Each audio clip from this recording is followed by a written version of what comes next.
We've all been there, haven't we? Staring at that big monthly cable bill and thinking, man, there's got to be a better way, a smarter way to get all the shows, movies, sports, everything you want without that constant hit to the wallet. I mean, the idea of just unlimited entertainment, live TV, movies, even those big pay-per-view fights or events, all for just a one-time payment. It honestly sounds like a dream. Well, today we're going to dive deep into a gadget that promises exactly that. It's called the Superbox S6 Max. Pitched as this Android TV box, right? Supposedly delivers all that content straight to your TV, no monthly fees. And, well, on paper, it really does sound like the ultimate cord cutter's fantasy. But, okay, is it actually a breakthrough? Or is it more of a tempting illusion? Let's unpack this. We're going to explore what it really offers and what surprises, both good and bad, might be lurking just beneath the surface. Yeah, the initial pull of devices like the Superbox, it's really strong. You can't deny it. It taps right into that feeling we all have, that desire for freedom from subscriptions, more control over the entertainment budget. But like with anything that sounds almost too perfect, it immediately makes you ask questions. You start thinking about the practical side, the potential trade-offs, and those go way beyond just the price tag. This thing, it really demands a closer, more critical look. Absolutely. So that's our mission today. We want to guide you through the details of the Superbox S6 Max. We'll try to separate the hype from the actual reality. We'll look at user experiences, real ones. We'll get into the technical stuff. And maybe most importantly, what it could actually mean for your wallet and even your home network security. We'll cover the big claims, the, let's be honest, significant pitfalls, and maybe even some surprising upsides for certain people. We're drawing all this from actual reviews and analysis we've looked at. Okay, so let's start with that powerful attraction. The Superbox S6 Max paints this picture of just endless entertainment. Imagine, yeah. A huge library of live TV channels, movies on demand, all the big sports games, and those premium pay-per-view events that usually cost like an arm and a leg, all accessible with just one single upfront payment. It's incredibly appealing, isn't it? Especially if you're just fed up with cable costs going up and up. And those rigid channel packages they lock you into. It promises real freedom from subscriptions. And that's a powerful draw for so many of us. Oh, absolutely. It's a very effective marketing strategy. It plays right into that emotional desire for unlimited freedom. And it directly targets that whole cord-cutting movement, which is huge now. But, a critical thing that pops up almost immediately with devices like this, the Superbox S6 Max specifically, is this widespread problem of counterfeit products. Fakes? It's actually kind of shocking. People aren't just finding these fakes on some shady corner of the internet. Our sources say many are buying knockoffs from places you'd think are reputable, like Walmart or even TikTok shops. Wow, okay. Now, this is a serious red flag, isn't it? You'd sort of assume buying from a big name gives you some protection. But reports are saying people spent hundreds of dollars on these fake boxes that they don't work at all. That's not just a small hassle, it's a big financial loss, and obviously incredibly frustrating. So how can someone actually be sure they're getting the real deal, especially when even established marketplaces might be selling counterfeits? Well, that's exactly the problem. It adds this big layer of risk right from the start before you even plug anything in. Checking the seller, verifying the product's authenticity, it becomes really crucial. And, even if you do manage to get your hands on a genuine Superbox S6 Max, the user experience isn't always what you'd hope for. Which brings us to these consistent reports about technical reliability issues. Right. So even with a real one, the dream can turn into a bit of a nightmare pretty quickly.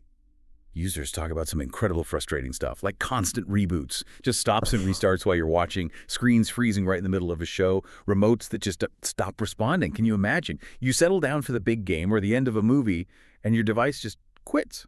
That kind of unreliability, it just completely sours any savings you thought you were getting, doesn't it? It really does. These aren't just minor hiccups. They fundamentally break the whole point of the device, the user experience. And then if these problems do pop up, another major issue comes into play: customer support. The information we have suggests that getting help for the Superbox is often, notoriously difficult, sometimes completely non-existent. So if your box keeps rebooting or the remote's dead, you could just be stuck. No solution. You're basically left with a pricey paperweight. Which, totally undermines that whole promise of a cost-effective way to watch TV. If you can't even rely on it to work, the savings are kind of irrelevant. But, okay, beyond just the device not working right, there's a more serious concern we need to talk about: security. The Superbox S6 Max runs on Android, but a modified version. And it uses apps designed to get around some standard safety checks. That immediately sounds like a red flag for security. What does that actually mean for, say, your typical home network when a device does that? That's a really critical point for people to grasp. Think of your home network like a private club. Every device you connect wants to get in. Normally, Android has these built-in security guards like bouncers, checking IDs, making sure only legitimate apps get through.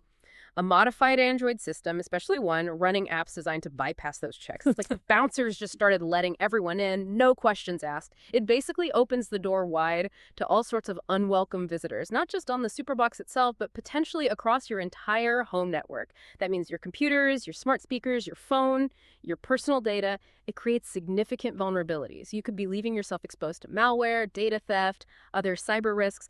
It's serious stuff. So it's not just about the box itself potentially having issues, but it could actually compromise everything else connected to your internet at home. That's yeah, that's a huge thing for anyone to consider. And speaking of the internet, there's also this question of legality and how your internet service provider, your ISP, might view how some people use these boxes. Our sources mention that using it in ways that aren't, let's say, fully authorized could potentially get you flagged by your ISP. What's that about? Right. This is a bit nuanced, but really important. The box itself, the hardware, is one thing, but the content it's often used to access, that's where you get into these gray areas. When you're streaming a huge amount of content that isn't properly licensed or authorized, you're essentially bypassing the normal ways content is distributed. ISPs, well, they monitor network activity, that's part of their job, and unusual patterns like massive amounts of streaming, especially of potentially unauthorized stuff, could indeed raise flags. Now, this doesn't automatically mean legal trouble is coming your way, but it could lead to warnings from your ISP. They might throttle your internet speed, slow you down, or in really extreme cases, maybe even cut off your service, depending on their terms and conditions. Which, again, completely defeats the purpose. Saving money on cable is pointless if you end up having problems with your actual internet connection. Okay, so we've hit on the counterfeits, the tech frustrations, the security risks, potential ISP trouble. It all sounds pretty negative for this supposed dream solution. But hang on, to be fair, the source material also mentions that some people have had good experiences. Yeah. Genuinely positive ones. It talks about tech-savvy users. What does that actually mean? What kind of expertise are we talking about? And what makes their experience different? Yeah, and that's where you find a really interesting insight. It's definitely not a universally bad experience. Our sources do point out that some users, a segment of them, have reported really positive results. They claim, haven't paid a cable bill in years, picture quality is great, access to tons of content. But the key thing, the pattern that emerges, is that these positive experiences are almost always linked to a very specific type of user. It's the person with significant technical know-how, really knows their stuff.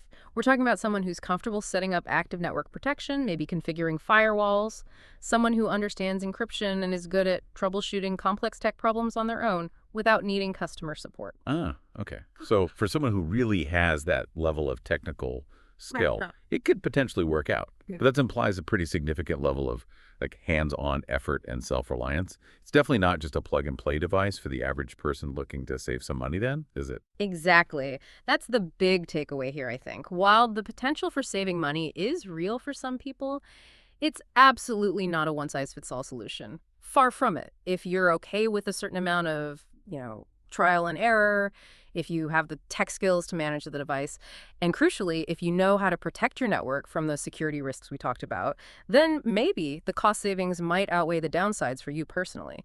But the warning is loud and clear. You absolutely need to go into it with your eyes wide open, fully aware of all the potential problems before you spend your hard-earned cash. So for you listening, maybe thinking about ditching that cable bill, the Superbox S6 Max isn't a simple yes or no answer. It really presents this clear choice, doesn't it? The huge appeal of saving money versus this whole list of pretty significant practical and technical issues. The promise it makes versus the potential reality. It really demands a careful, informed decision from your end. And if we kind of zoom out for a second, this whole deep dive into the Superbox S6 Max, it really highlights something broader, doesn't it? It underscores how important it is to weigh convenience and that upfront price against things like long-term reliability, security, and whether you can actually get help when something goes wrong. That applies to lots of tech purchases. The Superbox is just a really strong example. When a deal looks almost too good to be true, well, it often means the real cost isn't just measured in dollars. It might be hidden risks to your security or your peace of mind, or just ending up with frustrating tech problems you can't fix. Which leaves us with a final thought, really, a question for you listening. When you're looking at what seems like an unbeatable deal, maybe not just for TV, but for anything, how do you personally balance that potential for big savings against the risks? Risks like technical headaches, security worries, or knowing there might be zero customer support if things go wrong. What value do you ultimately place on peace of mind versus the, let's face it, thrill of snagging a bargain?